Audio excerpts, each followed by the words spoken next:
Rebecca. I was, when I do these things, they usually read my bio. So I always tell them, hey, cut to the chase, let me get in, and let me get out. So I will not be able to stay with you, but I really am honored and am very pleased to be here this morning. In fact, let me say this. This conference is very special to me.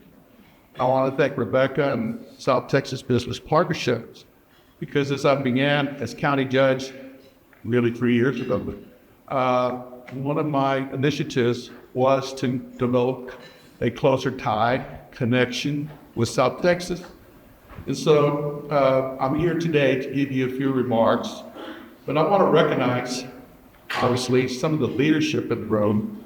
We have our mayors, and I think Mayor Ron Nermer will be here, and I want to recognize the mayor. The mayor is rolling off his 8 years as mayor, and he was also a city council person. And his leadership has really put San Antonio, the city of San Antonio, on the map internationally, especially with his efforts to create sister city relationships throughout the world. And he's been very instrumental in bringing the world to San Antonio.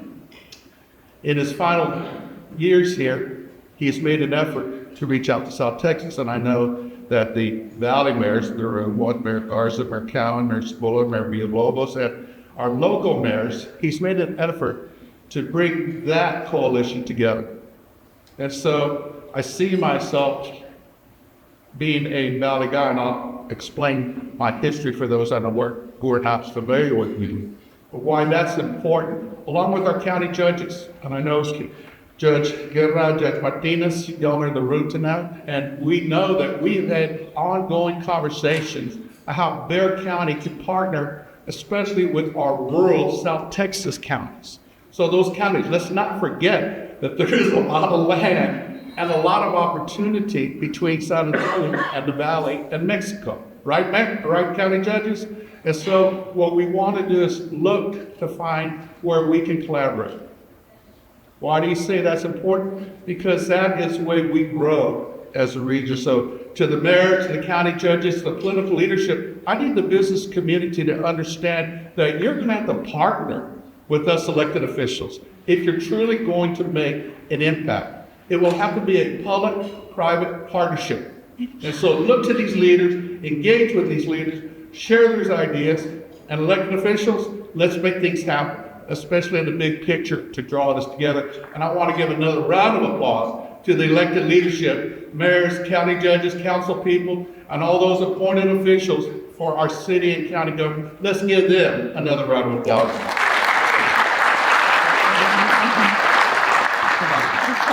Rebecca, Jessica, thank you. Jessica's with our newest flagship, Texas A&M San Antonio. I'm going to give them a shout out in my remarks. But I also want to give a little special shout out to Dr. Hector Ochoa. And this tells you why this is such a special day for me. Because Dr. Ochoa, the new president of Texas A&M San Antonio, is a McAllen guy. And he and I, although we're at different ages, so he's a bit younger than me, but he went to school with my brother and sister. We went to the same elementary school, Fields Elementary. We went to the same junior high, Travis Junior High, and we went to the same high school, McAllen High School. So Dr. Ochoa is my brother from the Valley of a different mother.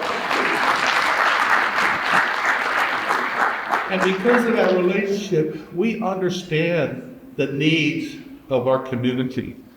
So let me welcome all of you, as they say here in Bexar County, welcome to the South Side of San Antonio, right? Did I say it right? That's right. Don't say it. South Side. No, South Side. You're in the South Side. And why this is also very special to me is my wife, Rachel Sakai, who's the first lady of the county. She was an educator 32 years in the Harlandale Independent School District, working from teacher to administrator. And so I understand the needs of this community, especially on the South Side. And so I want to hope that this conference kind of brings all these cultural bonds, cultural ties, our common interests together. And so let me start my prepared remarks. This is a great opportunity today to collaborate. And that's a key word, collaborate. on shared concerns across our region. I support the South Texas Business Partnership with its efforts to stimulate sustained economic prosperity across South Texas through communication and collaboration among its partners. And remember the public-private partnership.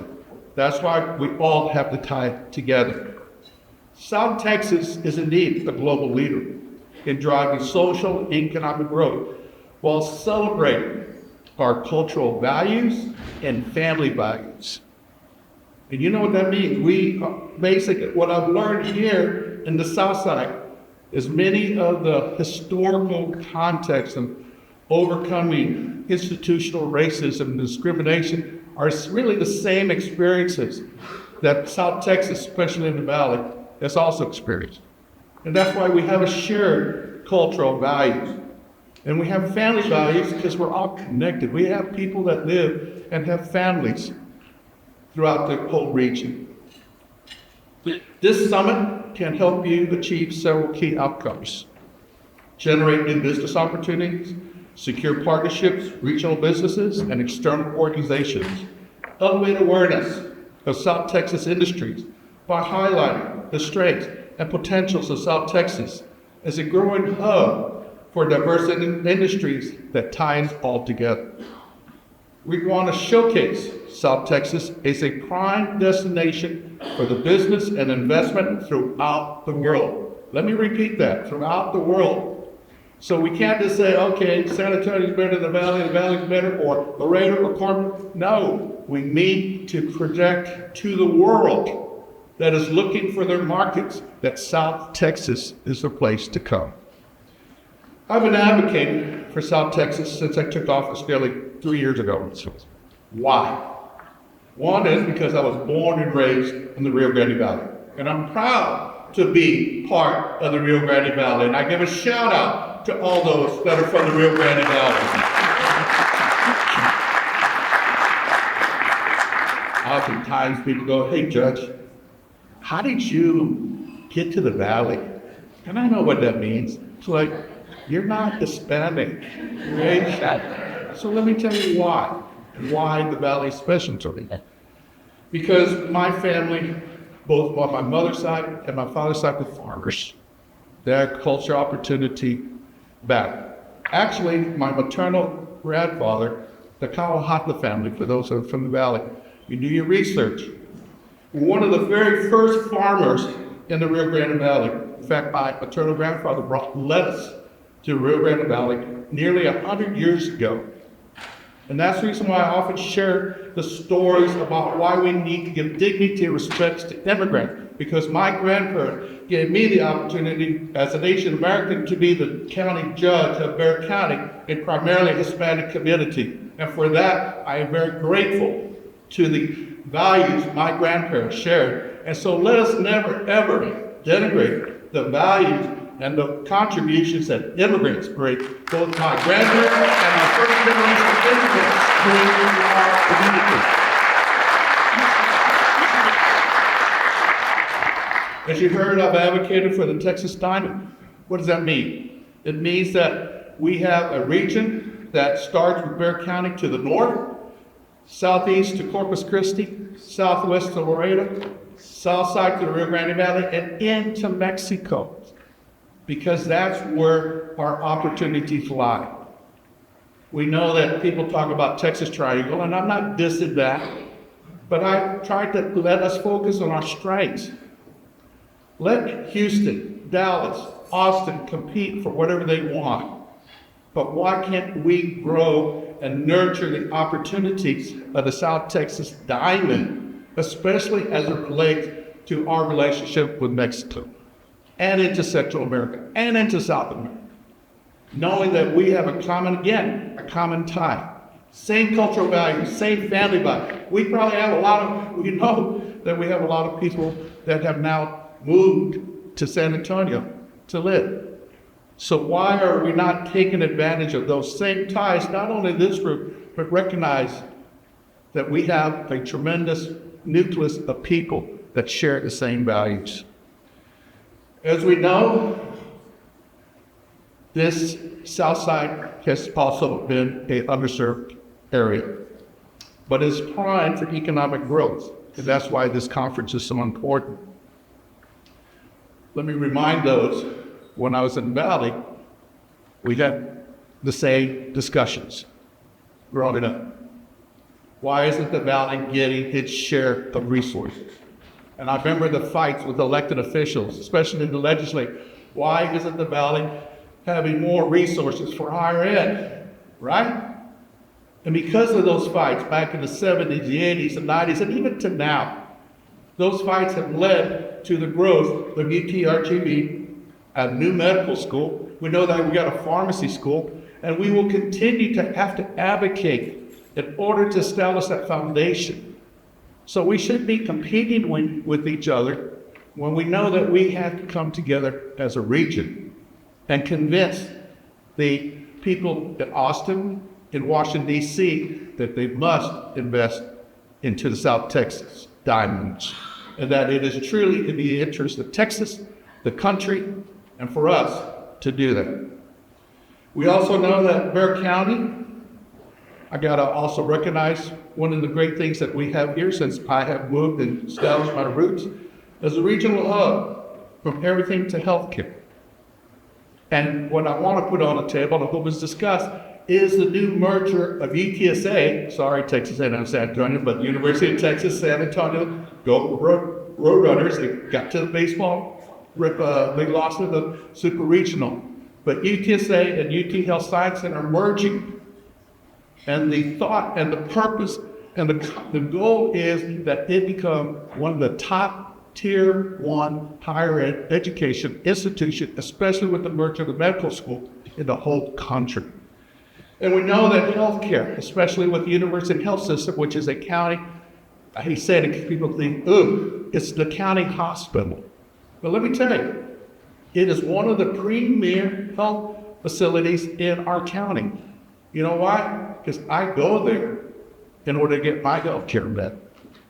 Why? Because it is a partnership with the medical school. You have some of the top-notch doctors that provide services in our university health system, and I want to applaud our board of directors and the county leadership that we continue to invest. And that's one thing I'm hoping that y'all will learn to take advantage of. I'll just say it real bluntly. You don't have to always go to Houston to get your needs met, because you can have your needs met here. Most likely you'll have family and friends. So the burden of those families who need to come, not to say that you can't get what you need in the Valley, no, but those specialist care, some of those advanced medical issues can be best addressed in Bexar County. And I want to make sure that y'all understand that as a possibility and opportunity for today. We know that entertainment and sports, and I'm going to give a shout out to the San Antonio Spurs and let y'all know. Yeah, you better clap. Oh, by the way, they need a new arena, which I'm supporting, all right? And we'll leave it at that.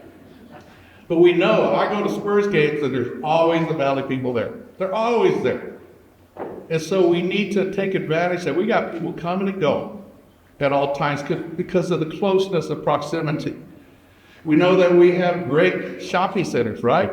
For those in the Valley, I always hear this, county judges, mayors, your spouses tend to go to the malls, right? But they go La Cantera, they go to the shops on the rim.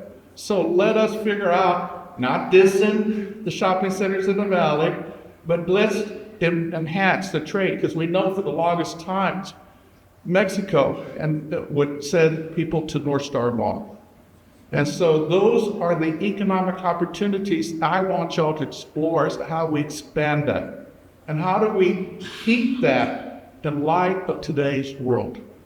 When we're increasingly, especially at the highest level of the federal government, becoming more isolationist, more nationalistic, we have to fight through that to make sure that our partners understand that they're welcome, that they're embraced, and that in Bexar County, at least as county judge, we will embrace diversity, we will embrace equity, and we will embrace inclusion. And that's my pledge to y'all as your county judge. So we are close, thank you. We're close to standing together. If we work together to make it happen. So let's discuss today, and maybe it's on the agenda or not, but let's discuss what's possible. One of the issues I've raised since county judge is rails. And we started this with the Travis County Judge, Judge Andy Brown. And he and I have said, look, we got a traffic jam on Area 35. So how can we deal with it? So we've put rail. So those out of towners say, yeah, that sounds like a great idea. That has been a really political hop rail in the past. It's been defeated by the voters. One, because I don't think they really understood it. They didn't understand what we have now. We have gridlock on Interstate 35, which directly impacts South Texas and rural communities. So this legislation, while it did not process and succeed, a high-speed rail bill introduced by Representative John Busey with the goal of developing an alternative to the traffic choke IH-35. Efforts to continue the traffic off IH-35, and we know there's also IH-69. I am suggesting that we make a similar effort to link Bexar County to South Texas, either through Laredo or the Rio Grande Valley, with a rail line that would allow for greater freight and passenger traffic. People go, Judge, how can that happen? Think about all the open land. Think about the easement on those interstates. Go to rail, straight from here, either down to Corpus, down to Laredo, or down straight to the valley. And obviously, those are big ticket items. It will take a collaboration of the federal government, the state government, and local government. But we must be able to articulate at the lowest level, the regional level, what we can agree to, what is possible. And so one of the things that I want to put on the table is that the country of Mexico, President Claudia Sheinbaum has advocated, and we know that she's committed to expand high rail from Mexico City to the border, specifically to Nuevo Laredo. And one of the comments that I often hear is, well, what's going to be on the other side? That's the reason why I see an opportunity to have that discussion start here and figure out what is possible. We know that we have to have solutions to handle the bottleneck on Interstate 35. We need to work together on common goals of infrastructure. I see Vic Boyer for Samco, and we've had delegations go to Laredo, go to Corpus. One is to hear and get to know each other, but one is to understand the common projects of infrastructure. Knowing that in Corpus, the Port of Corpus Christi is going to probably be one of the biggest seaports, international seaports. So are we prepared to see how that traffic intersects with San Antonio and obviously with Interstate 37? We know that Laredo is the biggest inland port with Mexico. And we know that Interstate 35 is choked up with traffic. Do we just build more lanes? Or do we look to multimodal transportation and look at possible rail projects? Start the conversation. Start the ideas. Start to look to innovate, create, and let's see ultimately if they become reality. So what else is possible? I've already did a little shout out. Dr. Trump, I'm going to give you another shout out. A full service state-of-the-art hospital is coming to the south side. University Health broke ground last year for UHS hospital on 68 campus next to the Texas A&M San Antonio. The 166-bed facility will serve the south side as well as the neighboring counties to the south. The project is scheduled for completion in 2027. It has also spawned a partnership with the Texas A&M system, Board of Regents, for, and Dr. Chung correct, $45 million for a College of Education and Public Health at Texas A&M San Antonio. Is that a correct figure? I go think it's been five. Oh, there's more. Okay, we got more money coming. Okay. That institution over on the south side will enhance and advance the training of healthcare professionals and expand medical research. What an opportunity for all our children in this entire South Texas region. On the business front, we know, and I'm putting this on the table, massive job creation is coming through to the $500 million expansion recently announced by Toyota Manufacturing here on the south side. And we also have a new facility being built, an industrial agricultural heavy equipment manufacturer, JCB, the largest manufacturer out of the UK, which we were able to pull from Savannah, Georgia to Bexar County, Texas.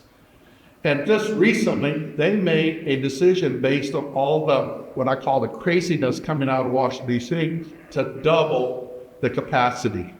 Why? Because they know that the international markets may be tough. So they are putting their footprint, not only in the United States, but they're putting it here in Bexar County. So all of us need to take advantage of the opportunities that brings us.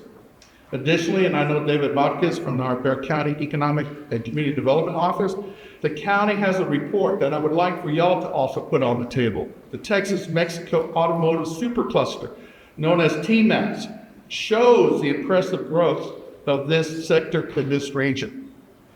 I know that you need to read that report. I believe that Bexar County Economic and Development, David, you were down recently to make a recent presentation on that report in Westico. Is that correct, David? I know you're in the house. I saw you earlier. There he is. Right, stand up so people can talk to you about the advantages of TMAX. Clearly, we are posed to expand in many other ways. We must be prepared to serve and to seize these opportunities that come from us communicating, collaborating, and coordinating. Otherwise, it's all talk. And that's one thing you'll find from me as county judge. I don't have time to talk. We need action. We need to put plans on the table. Then you need to come up to us, public leadership, and we got to figure out a partnership to prime the pump, so to speak, in order to find the initiatives that will make things work. So today, I want to applaud all of you that your work today hopefully will go from talking and words to action and innovation, which will benefit all those who live, work, and play in South Texas. I'm truly excited about what lies ahead. Thank you for participating in today's summit. Let me just ask you this. Let's all work together. Thank you very much. I appreciate you, and God bless. Thank you for the opportunity.